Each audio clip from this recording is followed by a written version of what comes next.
This is a T-Bone production coming to you live from Dubai. A live segment for Filipinos loaded with tips and insights. Standing out, speaking out. It's entertaining. It's informative. It's interactive. And we want you to be a part of it. Standing out, speaking out. And now, here's your host, Kabayan Rico, live from Dubai.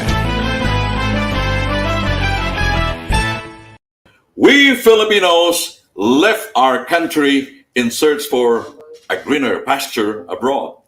We have one common denominator, the common reason why we made the big sacrifice of leaving our families behind. Ano ba yung gusto natin? Financial freedom. The question of the hour is, bakit kahit ang tagal na natin sa ibang bansa, maila pa rin ang financial freedom? Ano ba talaga ang gagawin natin para makapag-retire tayo na may pera at hindi retiring broke? Stay where you are. Join us for the next 1 hour because we will share insights on how to achieve financial freedom. Gusto kong batiin yung mga kaibigan natin in the Middle East, mga friends natin who are always sharing our episode weekly from Qatar, Bahrain, Kuwait, Saudi Arabia, Oman, Jordan, Egypt, lahat sa Middle East. At kung nasa Pilipinas po kayo, magandang hapon naman. 1 hour after lunch, so medyo nagpapahinga pa kayo. At sa ibang panig ng mundo, madaling araw, gabi, kung saan man kayo naroroon, would like to greet you. Warm greetings from Dubai. Kabayan Rico, nagbabalik. So, pasalamatan ko ulit kayo for joining us on a regular basis sa ating SOSO, no? Standing out, speaking out. Kasama ko ngayon ay kilalang personality sa Filipino community dito sa United Arab Emirates. And dami na rin niyang buhay nga nabago. Kasi when it comes to advising on personal finances, nako, malaking tulong itong presensya niya. And today, we are fortunate because she actually say yes, even at short notice, to be with us. I'm talking about my good friend, Madam Susan Francisco. Magandang umaga! Good morning, good morning, good morning. Ganda naman ang smile mo. Oo, parang nabubuhayan ako. Grabe yung energy. Wait, batiin mo muna yung mga kaibigan mo. Po. Good morning sa mga nasa Dubai. Okay. Good morning sa buong mundo. Of course. Oo, kasi imagine ang followers ng T-Bone is 4.2 million. Wow. Oh, So, ang daming makakapanood sa iyo, no? Yes. By listening to you, mabago yung buhay. Yes, it's really a great opportunity, Kariko. Kaya maraming salamat sa iyo. To impart and to share is really a big achievement for me, no? Kasi yan naman talaga ang Yung purpose mo talaga. yung purpose, yung mission natin.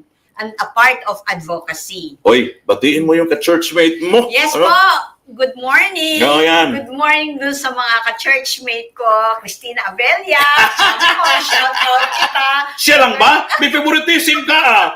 Pastor Jess. Ayan. At sa lahat ng pastors at mga kaibigan sa church, nandyan ako mamaya. Hindi ka mag-a-absent. Guaranteed yan. Hindi ako mag-a-absent. Gusto kong batiin yung kaibigan natin na nagliliwaliw sa Pilipinas. Yes. Josie Conlu. Miss you. Grabe naman. Araw-araw, artista ang katabi Yes. striking a pose with the mga artist na kasama niya dati. Talagang ini-enjoy niya yung kanyang vacation now sa family. Hindi lang friends, but family. Of course. So enjoy ka lang dyan, Miss you. Enjoy. Ang ganda ng topic natin ngayon. Yes. Paano kaya makaahon sa kahirapan? Yun ang tanong ng mga karamihan eh. Nung ibigay mo sa akin yung topic, Oo. talaga namang overwhelmed na ako. Kasi it's yung desire ko to share, no? To share sa mas maraming maaabot. You are an expert as far as that topic is concerned. We are discussing about financial freedom. Yes. Para sa iyo, Madam, so ano ba yung financial freedom? Ang financial freedom for me, Kariko, is yung bang if you will retire, you will live comfortably. Okay.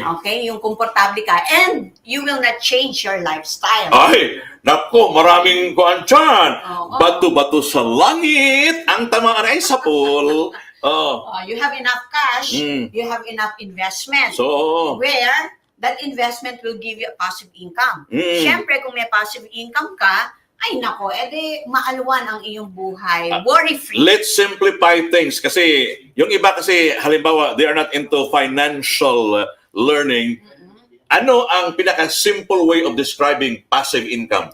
Passive income, it's let your money working for you. Yun. Yung Parang investor ka na niyan, di ba? Yes. Kung sa Robert Kiyosaki pa na Rich Dad Poor Dad, nasa kuhan ka dito sa pangatlong quadrant, di ba? Yes. That is actually the meaning of passive income. Hinahayaan mo yung investment mo na pinaghirapan mo ay magbigay na ng earnings sa'yo pag dating ng panahon. So, your money is working for you. Yun. Yes. So that means that when you go to a restaurant or anywhere, you will never, halimbawa, kung kain ka sa restaurant, you will never look at the right side of the menu, which is the price. Di ba? You don't even look at the price tag of what you are buying. You know what? Eto, may I share po, marami akong kaibigan na nakat ang trabaho, di ba? Because of pandemic, no, na nabawasan yung kanilang sahod, or worstly, nawala ng trabaho. But still, may mga company na nagbibigay sa kanila nung, ano ba tawag doon? Yung pag nag-retire o pag gratuity? Yes. Now, if they will receive that, but a long period of time na wala silang trabaho, Nauubos din. Oo, nauubos yan. And then if they will go to restaurant or they want to buy something, they will think more, parang nababurden sila if they will buy that things. No? So yung scenario, Kariko, this feeling, na-feel ba nila during those time na kumikita sila, na nag-earn sila, no? Na hindi sila nagtithink ng financial planning. And now, na nandun sila sa scenario, ngayon nila nararamdaman yon. Ang hirap pala. Nababurden sila na gustong-gusto na nilang bilhin, hindi pa nila mabili. Gustong-gusto na nilang kainin, hindi pa nila makain. And this scenario, Pero hindi lahat ganyan ang pag-iisip. That is why we're here. To open their minds and their eyes of the reality. Yes. Bitter reality. Mapait na katotohanan. And to avoid of course. those scenarios. Yeah, kasi yun ang pagkakamali natin dati. Correct. So don't ever think na feeling expert kami. We are just sharing it with you because we don't want that to happen to your life. Yes. Lalo na yung mga bata ngayon, di ba? Millennials. Earning. Pati na yung millennials. feeling millennials. Di ba? Yung mga SK ba? SK. Oo. Sobra 40. Ito bata, Mm. kumikita ng maganda, maayos, but they don't have anything na in mind na to put their goal, no, to achieve something na makasave sila and they are earning well. Huwag nyo na pong intayin yung pagkakataon na mangyari sa inyo yung mga nararanasan ng ibang kababayan natin ngayon. Oh, Exactly. diba? Oh, stay where you are because we will be right back to hit you up with so much insights and tips on how to achieve financial freedom when we return.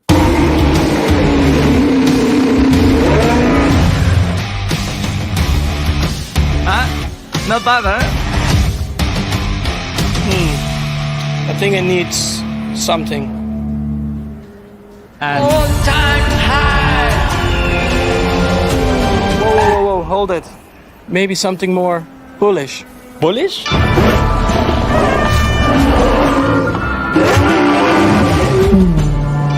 I mean, it has to be out of this world.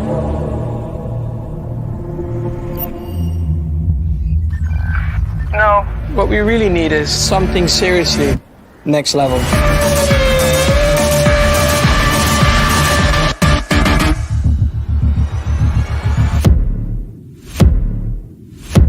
Now that's next level.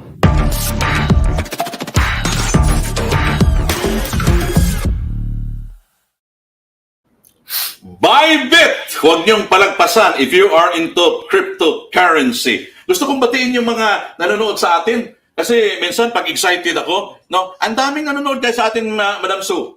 No? At tingnan natin yung i-greet natin. Maraming kuhan. Oh, tingnan mo. Gusto kong malalaman kung sino talaga ang babatiin natin. Raver Sanchez. Hi po. Hi. Raver, magandang umaga.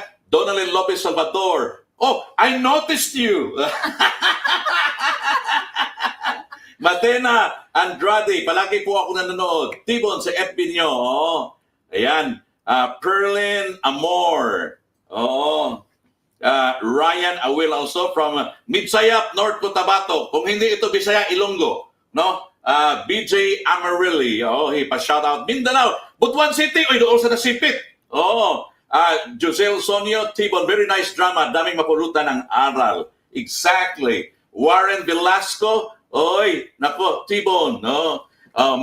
Uy, pangalan ko talaga. Oh. Neil Galoy from Saudi Arabia. Oh, ito, hi, ang bait Neil. itong si Neil Galoy from Saudi Arabia. Palaging nag-share. Ilabas mo lang yung mga comments para matutuwa naman sila. So ngayon, we are back with our discussion. Bago marating yung financial freedom kasi Madam Sue, no, is nakikita ko yung scenario na ang dami pa rin naghihikahos, no, kahit 20, 25 years sa ibang bansa, no. So they are broke, no. Bakit broke ang isang tao? Okay. Kasi ganito yan, ano, especially during this time na lahat tayo ay, sino ba hindi? Ikaw ba hindi nag-suffer because of Of pandemic, course! no? Oo. So, ganito lang yan, Carico, no? I will give you some scenario. Yung iba kasi, bago mag-pandemic, they have already this financial planning. Okay. Marunong na Proactive. Yes. Marunong na silang mag-check ng kanilang mga personal finances. Okay. No? They have to, marunong na silang mag-focus sa mga financial literacy. So meron na sila emergency fund talaga. Yes. So they know how to do it. At alam nila kung gaano ka-importante ang emergency funds. So alam nila kung gaano ka-importante na magkaroon ng savings. No? And then this pandemic came up. So, kung yung may mga emergency fund, kung yung merong mga savings na ay affected ng pandemic, how much more yung mga hindi nakapag-save. So, why na nagiging broke ang isang tao, ang isang kababayan? Because they are lack of knowledge. Exactly. Yes, they are lack of knowledge and they are lack of appetite. You see, appetite to go for more education. Yan how talaga. to achieve their financial. Walang growth mindset. Yes, correct. Ito, palagi ka nagde-deliver ng financial literacy seminar. Yes, So, yes. ang tanong, di ba? ilan lang ang nag-a-attend. Di ba? Natawa ako. Even our financial literacy sa Philippine Consulate, konsulado na yan, government na yan. Ilan ang Pilipino dito sa Dubai? Ano po yun? Ipagpalagay na lang natin na it's being reduced to 500,000. Yun na lang. Imagine. The most higher attendees that we got, I think, is 150. 150. Yes. From 500,000, 150. And those Filipinos, eto, nakaka-proud, they are regular attendees ng Philippine Consulate. Hindi sila nagsasawa, no? Hindi. Yung modules talagang tinatapos talaga nila. Yung iba nga, paulit-ulit pa, Yes. no? Because they believe that repetition is the mother of learning, di ba? And I think yun talagang they want to achieve their goal. Meron silang something in-aim na magkaroon sila sa kanilang buhay. And I'm proud ng mga mentors ng Philippine Consulate Financial Literacy na talaga namang may mga Pilipino na nabago ang buhay. Meron nga kami isang pamilya dyan Teka muna, grupo kayo doon sa, banggitin mo naman yung kasama ng grupo mo na nag-deliver ng financial literacy. Siyempre, my partner, Chari de la Cruz. Sino pa? My BFF, Lyndon Magsino. Of course, ang mayaman. Super yaman. Meron na naman silang masterclass on digital marketing, di ba? Yes, correct. Nako, napakagaling niyan. Ako ay financial advisor ako niyan because he took one investment from me. Pero siya ang mentor ko. Kung mantakin mo yan. Diba? Imagine, no? It's the other way around. Oo. At talaga naman po na itong grupo na ito is hindi yung makapag-promote. Ito to clear lang, yung grupo po na ito is sincerely and clearly focused on advocacy. To educate the Filipinos. They are not, or we are not promoting anything inside the consulate. Yes. One down. Lack of knowledge. Yes. Pangalo, ano pa? Lack of knowledge and siguro yung budget. They don't have budget. Sabi mo nga kanina, Hariko, no? Nasisira ang budget. Sabi ko naman, worstly, walang budget. Walang budget. They are not checking their finances. And it's very, very important, especially during that pandemic, kumusta na ba ang flow ng iyong finances? It's very important. Kasi, pag na-check mo na yung finances mo, you have to set up your mind as well. Disiplinahin mo yung sarili mo. Kung gano'n lang kalaki yung iyong budget at yung finances mo, you have to, kailangan i-compress mo sa ibang term. Teka muna, na budget. How to stick to your budget? Okay, how to stick to my budget? Ako kasi minsan nagkaroon ako ng sa page ko, no? Nagkaroon din ako ng financial literacy. Naisip ko rin yan, Kasi talaga namang continuous. As advisor, we are not stopping to think about how to educate Filipinos, no? Ngayon, and even myself, ina-apply ko din yung experience ko kung saan ba ako nahihirapan. I have to go kasi kung ang budget ko is something na, kasi during that pandemic, dalawang scenario, Ariko. Yung budget mo noong hindi pa nagpa-pandemic at yung budget ko ngayon nag-pandemic. So, dalawang scenario na. First, we will talk about yung question mo na paano para stick to hindi your budget. Stick to my budget. Kailangan i-check mo, i-list down mo kung ano yung mga kailangan mo. Sa bahay. Kung food yan, ano yung food na bibilin mo for the week. Diba? Wag kang aalis doon. Kung magkano lang yung nakalista mo or yung yun lang talaga. Na budget mo, yun lang ang pagkakasya. Paano pag-sale? Yun ang gusto ng iba. Isa yung sale na yan. Kasi yung munang importante. Importante. Doon nga, kinukondisyon na natin yung sarili natin na dapat kung ano lang yung budget na naka-allocate dun sa food mo, yun lang din. Kailangan maglilista ka. And it's a way po. That is a way how to maintain your budget. You have to list down. Exactly. Ngayon, paano nga kung may mga yung promo, yung mga nag-i-innovate ng mga cellphone. Diba? Kung hindi naman po, wala naman pong problema dyan. Kumbaga, kung kakayanin naman talaga ng ating Kung income. malaki ang sahod, Yes. maraming side hustle. Oo, pwede naman. Pero kung hindi naman po, ay magtiis tayo. Kumbaga, learn how to save, no? Pag-ipunan natin yung gusto natin. It's very important. Now, ngayong pandemic, nakikita ko yun, isang learning. Ako mismo, na kung meron akong gusto, hindi lang gusto ito It's not wants but needs. For example, I need something to do to my car kasi kailangan na. Kailangan mo talaga yun. Kailangan po nating pag-ipunan. Learn how to save for your needs. Exactly. Para hindi masisira yung budget. Basta stick lang po yan. Huwag nating aalisin. Parang ano yan kumbaga, focus tayo dun sa budget. Parang covenant. Yun ba? Parang budget, marriage yan, di ba? Budget yan.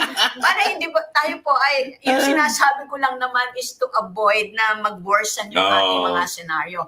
Ngayon, sa mobile naman, yung mobile naman na yan, pwede pa naman yung ginagamit natin. So, dalawang senaryo yung pwede nyo pong gawin. Magtiis, mag-ipon, bago bilhin yung gusto. Ang ganda na pakinggan. Mag-ipon, magtiis. Oo, kasi kailangan po natin talaga yung disiplina to maintain our budget. In other words, yan. instant gratification ay hindi maganda. Dapat delayed gratification. Yes. Saka na. Tapos yung i-avoid din natin yung kasi may mga tao or may mga kababayan tayo na yung gusto natin maging masaya. Lahat ng meron, no? Meron bago. We want to have it all. Di ba? Nako, mahirap po yan, At saka yung nakikipagkompetensya ka, yung ba, kung ano yung merong friend mo, gusto mo merong ka rin. Yun ang problema nga alam mo, mahuhulog ka na lang na social climber dyan. You're trying to keep up with the Jonases, di ba? Yeah. Oo, maling-mali talaga. Yes, those are attitudes po na talagang nakaka-apekto yan kung bakit tayo ay nalululong sa paghihirap, sa walang pera, and walang financial freedom, most especially yung financial freedom natin na tinatarget o ginugol. So those are reasons po kung bakit hindi natin ma-achieve yan. Dalawa na Ang una ay nagbanggit ka na lack of knowledge. Pangalawa is Budget. yung budget. O ano pa? Lifestyle? Naku. Lifestyle. Oo. So, kailangan nating, kumbaga, simple lifestyle, especially Frugality is the word. Kariko, nabanggit ko kanina yung pandemic is really big impact, no? Talagang na-change ang mga bagay-bagay sa buhay natin, especially doon sa mga budgeting, sa savings, no? And yung mindset ng mga tao na, eto gusto ko lang i-touch po, no? Don't stop thinking about managing your finances even na nag-pandemic na nakat yung income, no? And yung lifestyle natin, we have to, kumbaga, isabay natin kung ano lang yung kakayanan natin. Yun talaga. Yung bang, meron pa kasi yung bang, yung kinikita is more yung expenses. Yun ang problema. Yes. Kaya sabi na, don't ever spend more than what you earn. Yes, isa yan. Another one, and then, nakakailan na ako and then yung needs and wants. Ayun ang problema. Na-touch ko na rin kanina yun. Yan ang problema talaga. Kasi, kung needs lang yan, no? Pwede namang Nokia. Pag once, iPhone. Nokia is very nice. Of course. Pero yung iba is, gusto nila, Forma. ang ganda kasi pakinggan ng iPhone. Kahit walang iPhone. Di ba? Yes, correct. At ang isa pa, napapansin ko po kasi, na halimbawa, maganda kasing hawakan ng iPhone. Pero, meron namang mga tao na that's why they need iPhone and Samsung. Kung sa trabaho, di ba? Gamit na gamit. It's business. And it's okay po. Wala naman. Yung mga sinasabi po namin dito ni Kariko, yung mga unnecessary. Reminders lang ito, Reminders. Okay. Kasi gusto lang talaga ayaw naming mangyari sa inyo yung nangyari sa amin in the past, di ba? Yes, correct. Yun lang talaga. Marami pa. So stay where you are dahil we will be right back in a short while. What's the true meaning of luxury anyway? It's not always about opulence. extravagance even. It's more about being able to revel in the finer things in life. Living well, you know? In a new world where space is of utmost importance, it's about comfort.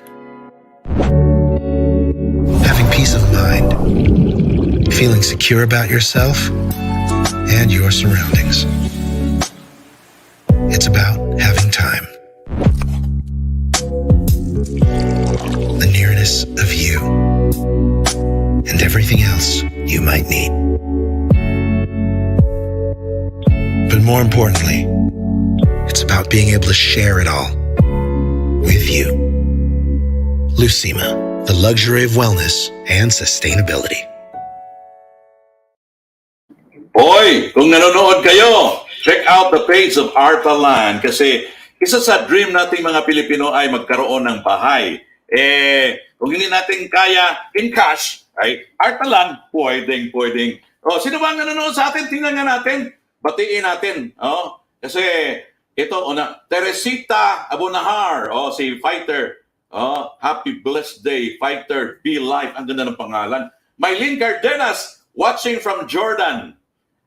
Jane Campo from Samar. Marunong ka bang akala ko may kaibigan ka sa Samar eh. Pablita Villaren, budget talaga yun, no? Watching from Hong Kong, Michelle Paragon.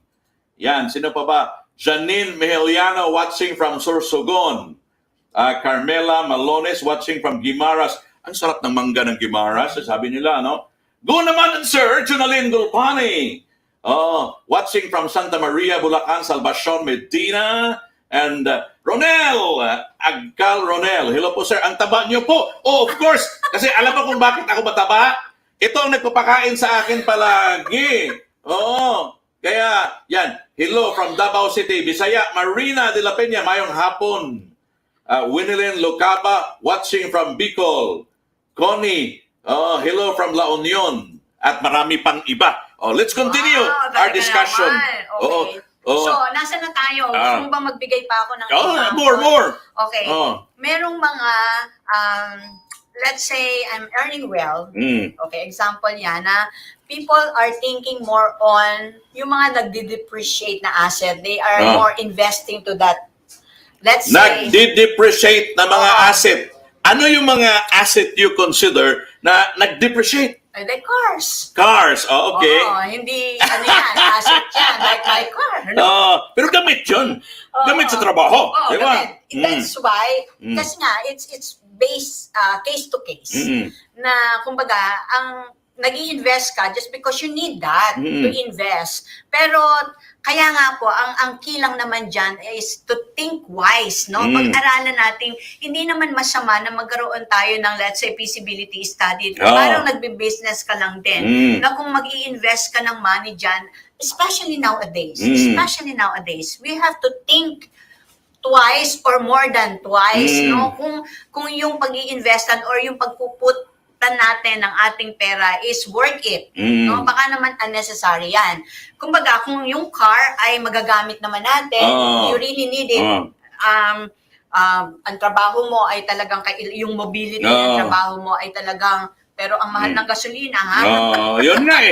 Ang kuha na ngayon, ang carlip ko, ang mahal na eh. Ang mahal ng gas ngayon. So, what you have to do is, again, feasibility study or finding out kung talagang kailangan mong puntahan yung isang lugar just to avoid din na mag-spend kayo ng gas, ng unnecessary spending. So, ayun po. So, yung mga pag-invest natin, we have to think wisely. Ano pa yung mga asset na considered nagde-depreciate? Would you consider computer nagde-depreciate? Ang computer is necessity yan, especially now na work from home ka. So, nagde-depreciate yan in the sense na yung value, but the way you will use it, kung talaga naman kailangan mo, especially, for example, ako, may computer ako, and then hindi naman na yung kumbaga hindi na mabilis, no? It will take time para ma-upload ko o ma-download ko yung software o yung mga documents na kailangan ko sa trabaho. You have to invest. Kailangan mo mag-invest kasi it affects then yung earnings. Nag-mention ka naman ng investment, no? Meron akong nabasa last week na isa sa pagkakamali daw ng tao is they invest on stuff, not on themselves. Anong masasabi mo niyan? Stuff. Yung mga bagay, items, no?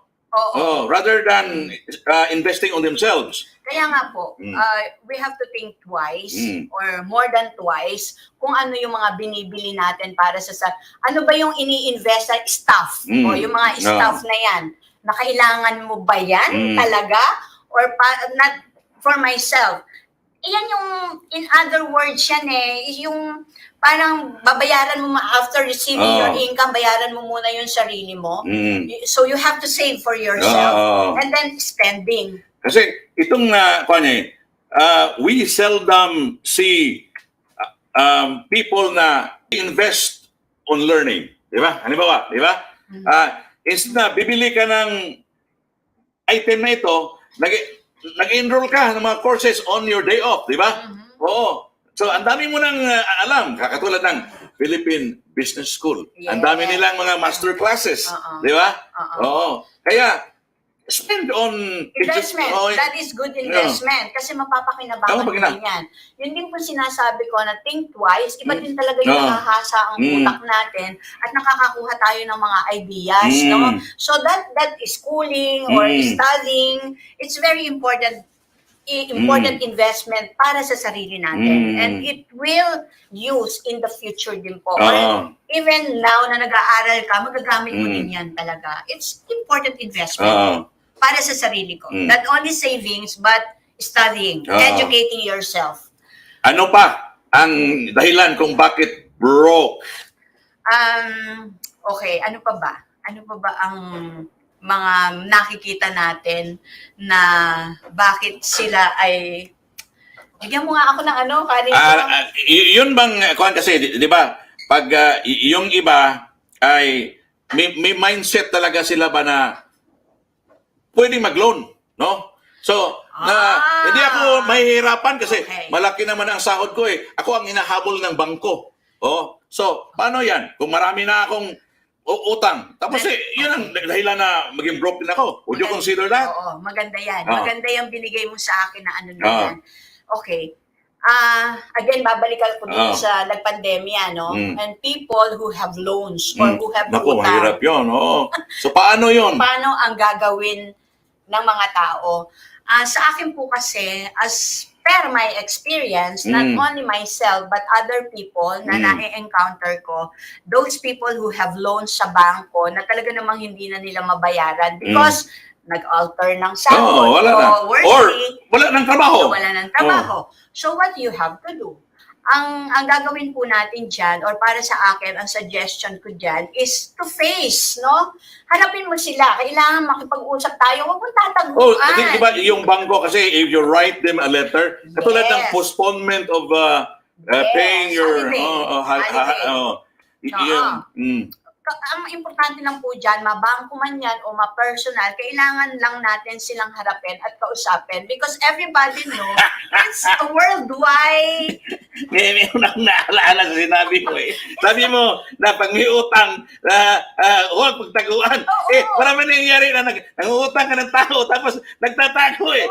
Ano ba dapat ang gawin? Kasi lahat naman ay nakakaalam, lahat ay apektado. Huwag lang natin silang taguan, kausapin lang natin, and the best of our ability, try to convince them. Kasi aware naman sila sa scenario. Naghihirap ka, di ba? Huwag kang magtago. Huwag mo lang kalimutan yung utang mo. Utang is utang. We have to pay. Kailangan po nating bayaran yan. Ngayon, pagdating naman sa bangko, pagdating yung panahon na nagkaroon ka ng earnings, pupunta tayo dun sa isang yung ways. Halimbawa, nagkaroon ka naman ng mga earnings na pwede mo na siyang bayaran. Yung sinasabi na from big to small, isang way yan para mabayaran mo. Ito, meron akong napakinggan pa to pay yung mga utang na yan. Kung malaki-malaki, hindi naman natin pinag-uusapan malaki o maliit na utang, just utang, kailangan bayaran. So, ang mga ways po na pwede natin gawin is, basta yung commitment lang natin to pay our utang. Una, kausapin natin yung pinagkakautangan, pwedeng i-postpone, pasensyahan muna tayo. Secondly, kahit na maliit na percent ng income natin, yung pumapasok, we have to save it. At yung isinasave natin na yun is focused to pay the utang. So, isang way po iyan. Kahit ikip muna natin sa sarili natin, we are saving to pay for that loan. So, isang way yon. Kung iyan man ay personal, kung iyan man ay bangko. Pero, just to avoid these scenarios, is avoid utang talaga. Kasi babalik na naman tayo dun sa budgeting, dun sa commitment natin dun sa budget, just to avoid loans or to avoid utang. Credit card is one thing also na nagpapahirap sa ating mga kababayan, ano? Lalo na pag nakikinig ka sa sigaw ng credit card na sky is the limit! Swipe lang ng swipe. Napakasarap po. Ako, naranasan ko yan. Ikaw ba nakakaranas ng ganyan? Ay, naranasan ko na napakasarap kumuha na kung gusto mo ng isang bagay, swipe. But hindi pa ako financial advisor. I'm not in this age. So that means nagkakamali ka talaga in the past. Yes. That's why we are sharing. Yes. It's experience po na talaga naman, yung feeling na talaga namang ang sarap naman talaga nung bibili ka. Swipe mo lang, feeling mayaman ka nun eh. No. Lalo na pagtatawag yung anak mo sa Pilipinas, Pa! Meron ng iPhone 13! Swipe! Hindi pa yon. Yung laptop, yung laptop na maliit. iPhone, na Apple. Nako. Not in this age, sabi ko nga po, na talaga namang napakasarap nung swipe lang, hindi ka naglalabas ng cash. Ang sarap ng feeling, parang feeling mayaman. But remember po na ang pera sa credit card, it's not our money. It's loan. Pero pera yan talaga na parang pain ba sa atin na ma-catch nila tayo para tied up tayo doon sa pera na iyon. So, those are the experiences na i-avoid po natin to happen sa inyo, especially yung mga youngs na nag-uumpisa pa lang magtrabaho, yung mga, kumbaga, nag-start pa lang magtrabaho, nag-earn sila, i-avoid din yan, yung overwhelming, no? If you are earning in the Philippines like magkano? Halimbawa, yung waiter sa Pilipinas, magkano? Siguro mga 6,000? Pagdating ng Dubai, halimbawa, 2. Malaking pagkakaiba. 25,000 o 26, 20, o let's say 30,000 na dahil malaki palitan ng dirhams. But, eto po yung sinabi ko kanina, Rico, na we have to understand na ang cost of living sa Dubai is very expensive. Yan, sinabi mo pa. So, even you are earning 30,000 pagdating sa Pilipinas, kailangan po nating i-budget din yon. And you have to discipline yourself just to avoid those scenarios na lubog ka sa utang. Para hindi ka magkasakit ng AIDS. Di ba? Acute income deficiency situation. Or ang Tagalog, ang income di sapat. Correct. Napaka you are really lucky doon sa mga bago diyan na nakakapakinig sa amin ni Rico. Avoid po, please avoid and discipline yourself. Otherwise, you will end up na hindi makauwi. Mag-aabang ka ng repatriation. Di ba? Tapos kasalanan. Di ba? Pag hindi ka mapagbigyan, kasalanan ng government. Yes. Teka muna. May kaibigan ako. Bakit broke ako kasi isa lang ang source of income ko? Sabi niya, paano yan? Okay. Again, babalik po tayo. Ako, yung scenario talaga natin ngayon na just because of pandemic, na bawasan ng sahod o nawalan ng trabaho. That's why they are broke. Walang pera. Ngayon po, kasi it's very open na ang daming ang nagpa-part-time dyan part-time, you have to do something para sa sarili mo. Wag po na, kasi as Filipino, alam ko din yung attitude, mas masarap man ng Netflix. Di ba? Magkanta-kanta ka ng kuhan, di ba? Mga kuhan, ang lason mong halik, di ba? Kakanta ka na lang. Mga Korean telenovela. Imbis na mag-part-time, make use of your idle time. Yes. as long as kikita po tayo ng disenteng pera, na hindi tayo nakakasagasa ng ibang tao, pwede po nating kuhanin yon. Wag po tayong, ako nga, Kari ko, sabihin ko sa'yo, nag-post ako ng car lip No. Ay, ika. Pag makita yung beauty mo nagka-carlip, are you sure? Nag-post po ako just to earn, no? Kasi lahat naman talaga ay naapektuhan yung Grabe pandemic. ka naman. Oo. Hindi pa kasi sa'yo yung 30,000 a month mo. Ba? Oo, Sabi grabe. ko yan, nasasaktan talaga. Lahat ay nasasaktan because of this market, no? Market scenario. Because of pandemic. Alam mo, ginawa ko, para lang po, example ko yung sarili ko, na talaga namang hindi natin dapat ikinahihiya as long as pwede tayong kumita ng desente.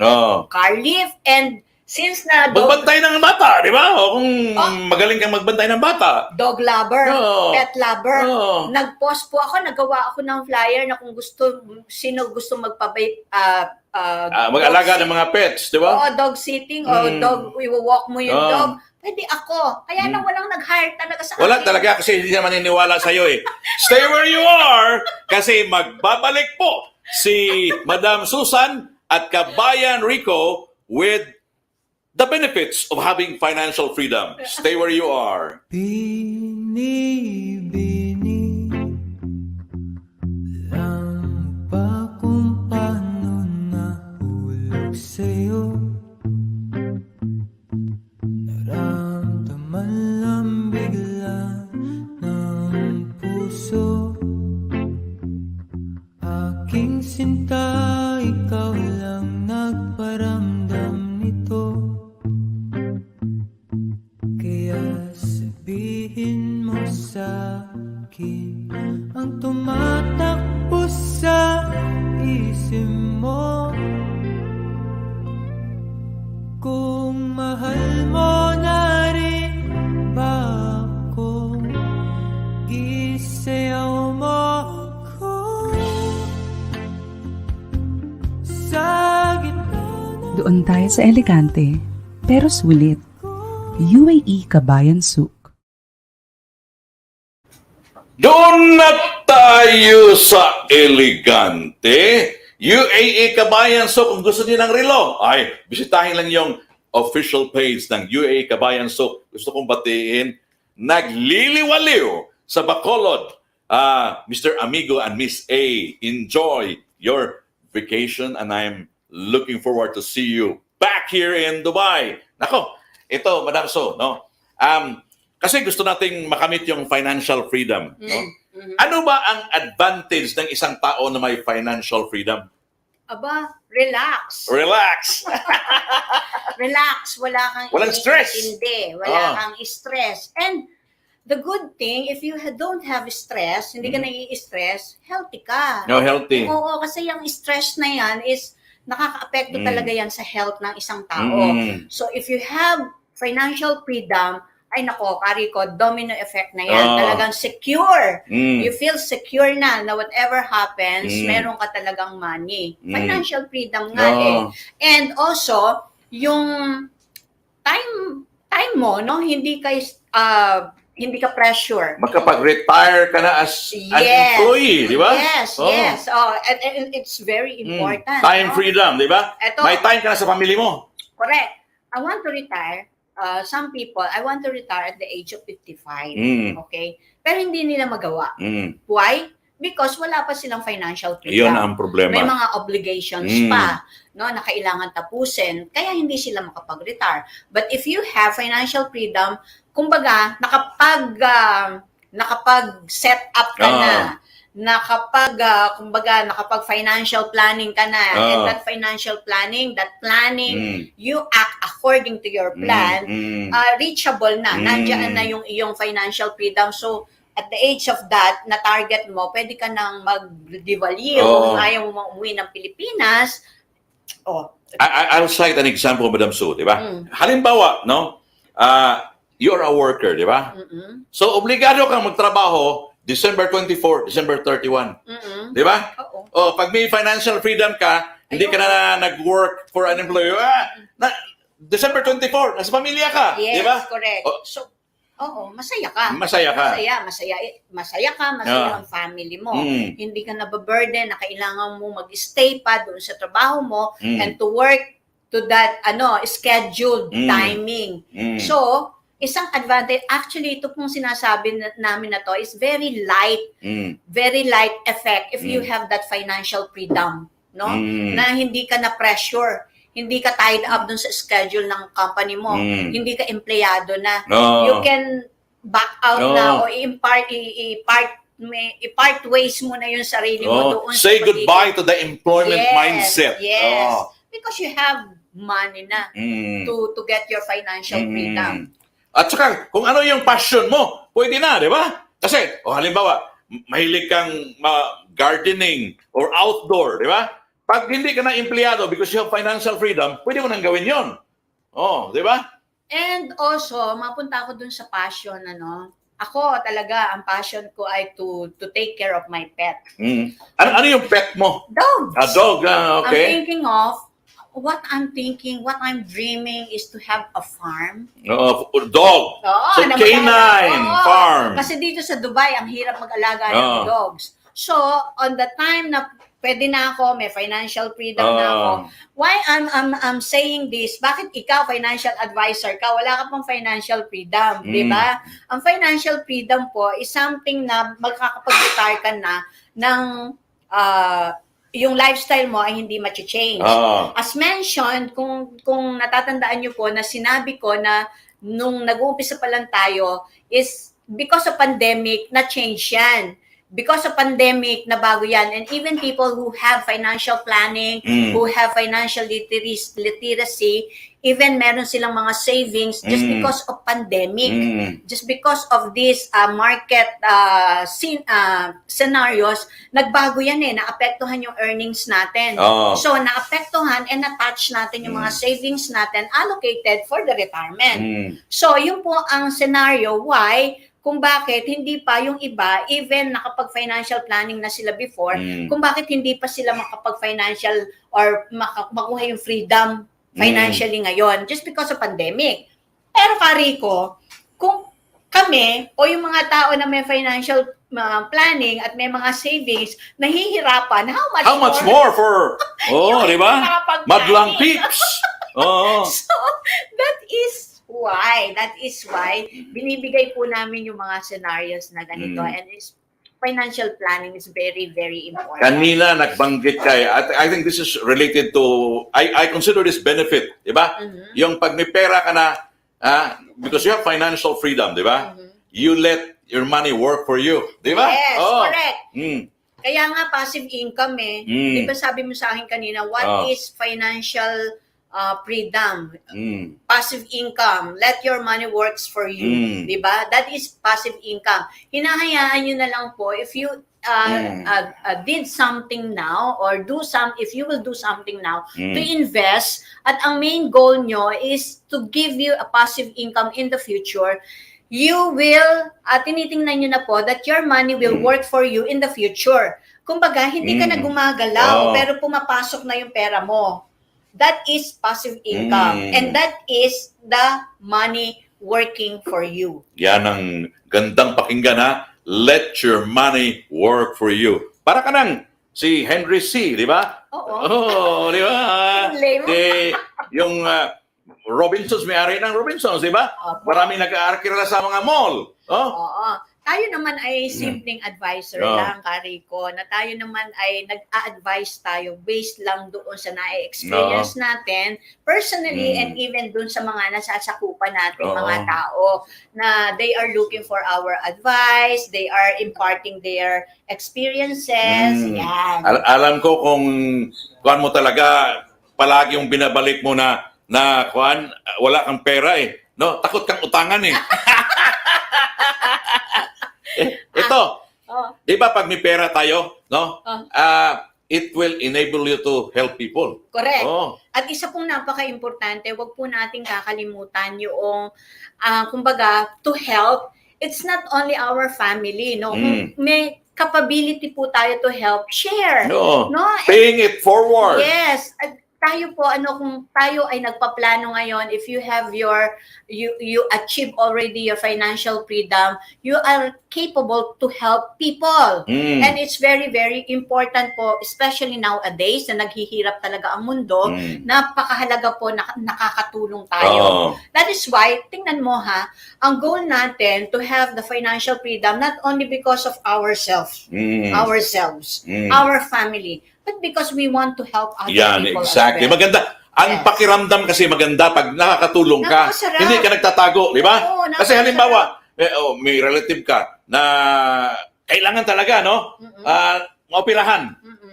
Kung lalapit sa'yo tapos wala ka man maibigay, parang nagigilty ka ba na, no? Oo, Kung meron na sana napaka- akong financial freedom. It's my personal experience, Kariko. If somebody asking ngayon, okay, it's presently happening now that yung mga dating na, kasi nangyari before that pandemic, ito lagi ko sinasabi sa church. Nung tayo ay maganda talaga naman ang pasok ng ng kapirahan. At talaga naman po ang beneficiary is Luzon, Visayas. Yan talaga, It's not only the family Yeah, itself. extended family pa. Meron tayong pinadadala. Nandyan tayo sa LNM.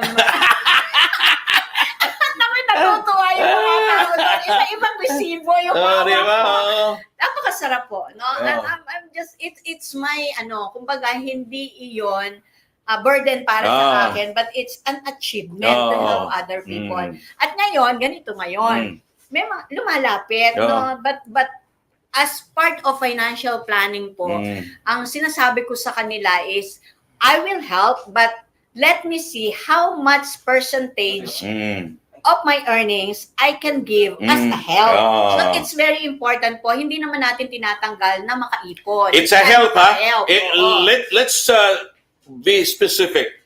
Help yun, ha? Help po, Hindi help. demand. Hindi. Kasi yung iba, lalo na pag pamilya, nagde-demand eh. No?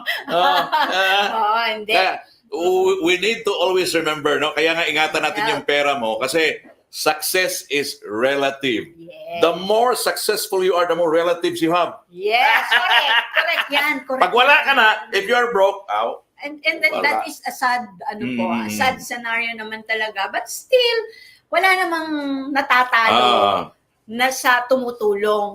If we will continue help other people, hindi po natin katalunan yon. Kung makalimutan man nila tayo at hindi na nila tayo pinapansin. Ay, walang problema, no? Hindi naman tayo naghihintay ng kabayaran eh. Yes, No? yes. Stay where you are because we will be right back sa kanyang tips on how to achieve financial freedom when we return.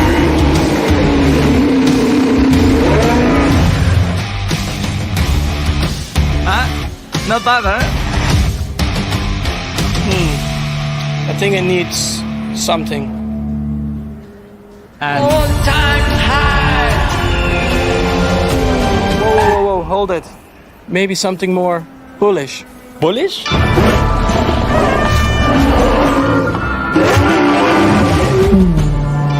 I mean, it has to be out of this world.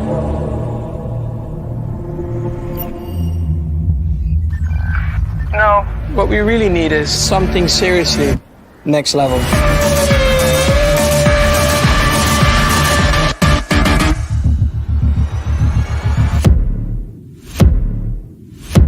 Now that's next level.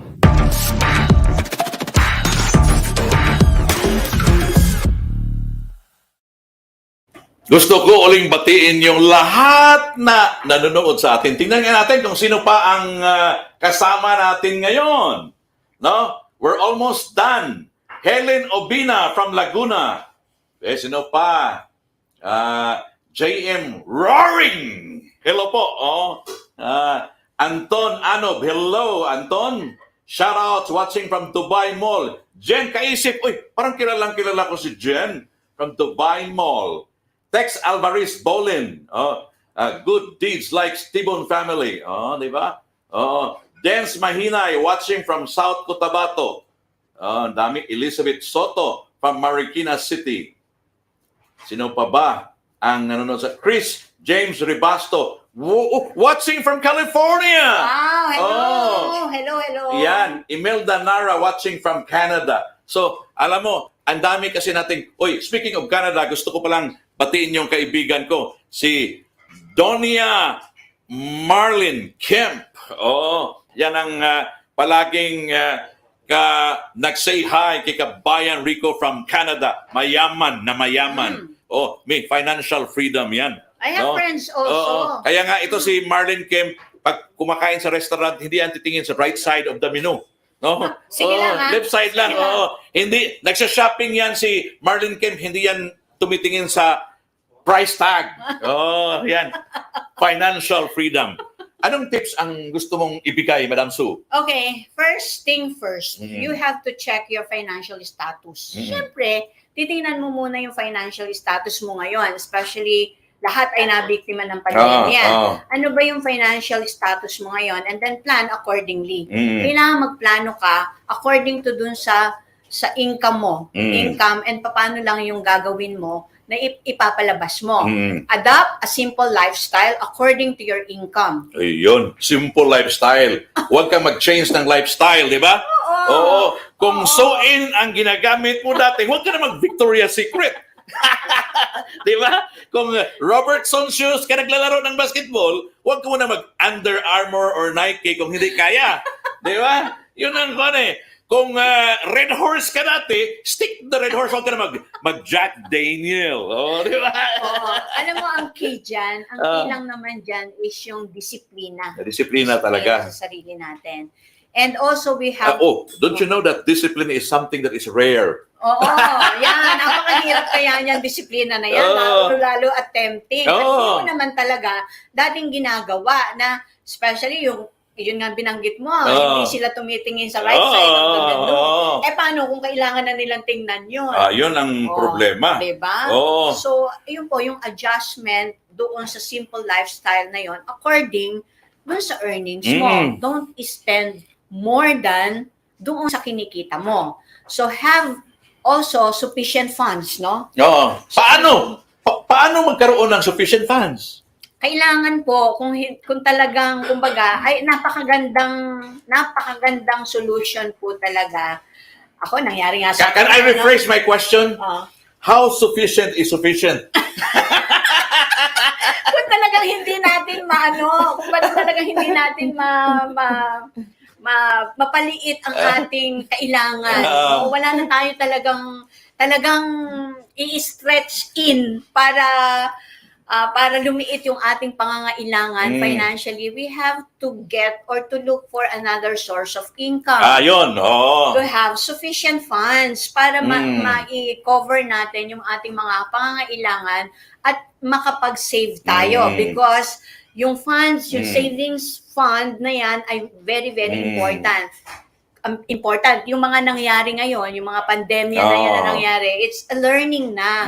Dapat natututo na po tayo ng dapat nating matutunan. And also, ayun, simple lifestyle.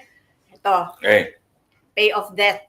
No? Paano? Halimbawa, 3 credit cards, paano yun? Kaya nga po, no? Yung sinabi ko kanina, kailangan nating makipag-usap. May mga programa ang bangko, yung mga credit card na yan, na talagang ikino-convert nila But I'm not advising that. Actually, I'm not advising. Yung mga top-off para ibayad doon sa kabila? Paano yun? Hindi top off Parang halimbawa, may utang ka na 30,000 and then kung credit card yan, nag-i-interest yan Interest, especially if you... Lalo na pag late ka palagi. If you will not pay it on time, nag-i-increase yan. So what you have to do is to negotiate in the bank. Makipag-usap po kayo na hindi mo na talagang kayang... I think may programa ang mga bangko, especially those mga nauuna-unang pandemic time. Yung iba may risk taker. Yung iba, alam mo kung risk taker? Sir, ikulong na lang niyo ako. Na kayang magbayad. Nagtatanong pa yan ilang months ba, sir? ang kulong ko. Pero utang pa rin yun, ha? At may mga naririnig ako that still you have to pay yung utang mo. Oh, kasi kahit na civil case yun, di ba? Oo. Mm. So, ang sa akin po, ako talaga, ang payo ko is to clear Ah, out. clear. Marami namang ways, Mm. no? Marami tayong ways para mabayaran ang utang natin. Pero hanggat ma-avoid po tayo na maging tatlo ang credit card, i-avoid natin yan! Huwag mong itatatlo. Oo. Ang credit card po is kumbaga, kailangan din natin yan dun sa mga online transactions. But di ba? not more than that. Mm. Don't get, believe it or not, I have one credit card na ang maintaining balance niya o ang laman niya is 80,000 dirhams. Oh. So sa atin, nasa 1M na yon. Oh. Pero sinirender ko. siya. Pwede ka na mag-disappearing act, Yes, no? isinurrender ko siya. Yun ang Ayoko. ginawa ng iba eh. Disappearing act, no? Pag loan, pa! Sinurrender ko siya. Ayoko. No? So, Irresistible yun. oo, totoo po. So, nasa atin po talaga, no? At least, ngayong mga panahon na ito, nandito kami, may mga financial literacy tayo to avoid those scenarios. Ngayon, kung nandoon ka na talaga sa sitwasyon na iyon, wala ka nang magagawa kundi makipag-usap. Makiusap. Huwag po natin babawin yung ating pride, no? Kailangan nating harapin yan at hindi rin advisable na tatakbuhan natin yan o tataguan kasi nandito tayo sa Dubai. Ang end mo niyan is hindi ka makakauwi or undocumented ka, may case ka, ganyan. So, i-avoid po natin yung mga ganong scenarios. Final tip, Madam Sue. Final tip. Invest. Invest. Yes. How to invest at anong klaseng investment? Okay. You have to find out po sa inyong sarili. Lagi kong sinasabi, think wisely. Think wisely kung dun sa spending nyo ay think wisely din po pagdating sa investment. You have to look for a kind of investment na magmamatch dun sa risk appetite mo. And learn. Halimbawa, na-identify niyo na kung anong klaseng investment yung gusto niyong paglagyan ng pera niyo. Kailangan matutunan mo yun. Ha? Kailangan maalaman mo kung yung advantage and disadvantage and how your money will work for that investment. At ano ba mabebenepisyo mo nito pagdating ng araw dito sa investment na ito. It's very important and you have to prioritize din yung investment na yan na talagang benefits sa sarili mo, na if something happen, ano ang magiging worth ng investment na ito para sa iyo. Yan, ang ganda ng payo mo. Very important. Ako, isa lang talaga ang payo ko, no? Learn to say no. Di ba? Learn to say no. Learn to say no to your friends inviting you to eat budul fight weekly. Okay? Learn to say no to your friends inviting you to go to the sale. Okay? Learn to say no to your friends inviting you to go bar hopping on weekends. Okay? Learn to say no to your friends inviting you to sip a coffee latte mania in an expensive coffee shop. Correct. Good morning pala kay Direk Erwin. Good morning grabe. po. Oo. Good morning. Ang kilabot ng mga matrona. Invite them to check out your Facebook page. Okay, I have my page, Expadvisor. My Expadvisor, the Humbled Advisor po. That is my page. And my normal Facebook page, my Susan Francisco, because that is my business Facebook page po. Nandoon, makikita nyo yung mga announcement ng government natin, ano yung mga, especially mga OEC na yan. So, po tayo, nagsishare tayo doon. And especially, yung mga quote natin, yung word of God natin. Yeah, of every course, morning. di ba? It's very We need to be pogi, di ba? Pogi. Yes. Presence of God inside. Amen. No. Amen.